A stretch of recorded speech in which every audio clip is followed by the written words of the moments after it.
शेकडो करोडो रुपयांच्या कर्जावरती त्यांनी सरकारकडनं थक हमी मिळवली।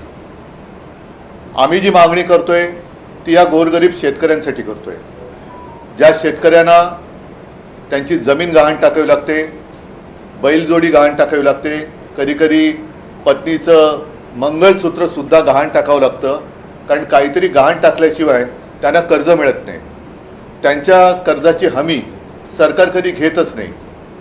आज तर परिस्थिती अशी आहे की डोळ्यात देखत त्यांचं पीक जमिनी सकट उद्ध्वस्त झालेलं आहे आणि हे कर्जाच्या ओझ्याखाली दबून गेलेले आहेत। रोज बातम्या येत आहेत की शेतकरी आत्महत्या करत आहेत। आणि मग प्रश्न असा पडतो की जर का साखर सम्राट भाजपामध्ये गेल्यानंतर त्यांच्या शेकडो हजारो कोटींच्या कर्जाची हमी सरकार घेत असेल, म्हणजे त्यांनी जर काही कर्ज बुडवलं तर ते पैसे सरकार भरणार, म्हणजेच सर्वसामान्य जनता भरणार।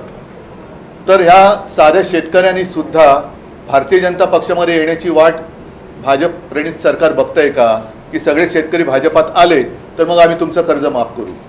ही अत्यंत संतापजनक बाब आहे। आणि त्याच्यात भरीस भर म्हणून या कारखानदारांना थक हमी मिळते, पण आता सरकारचा पूरभार, ज्याला पूरभार हा शब्द व्यवस्थित वापरलेला आहे, बाधितांना मदत करण्यास ऊसासाठी प्रति टन 15 रुपये कपात, आणि त्याच्यामध्ये ज्या पहिल्या 4 ओळी मी वाचतो की राज्यातील अतिवृष्टी आणि पूरबाधित शेतकऱ्यांच्या मदतीसाठी ऊस उत्पादक शेतकऱ्यांकडून, कारखानदारांकडून नाही, प्रति टन 5 रुपये, तर मुख्यमंत्री सहायता निधीसाठी प्रति टन 10 रुपये, याप्रमाणे 15 रुपये कपात करण्याचा निर्णय मंगळवारी मुख्यमंत्री देवेंद्र फडणवीस यांच्या अध्यक्षतेखाली झालेल्या ऊस गाळप संदर्भातील मंत्री समितीच्या बैठकीत घेण्यात आला। आता याला साखर संघाने विरोध केलेला आहे, पण अशी ही कपात बैठकीत साखर संघाने अतिवृष्टी आणि पुराचा ऊस उत्पादक शेतकऱ्यांनाही फटका बसला आहे, अशा वेळी कपातीमध्ये 3 पट वाढ केल्यामुळे शेतकऱ्यांचे मोठे नुकसान होईल असे सांगत या निर्णयास विरोध करण्याचा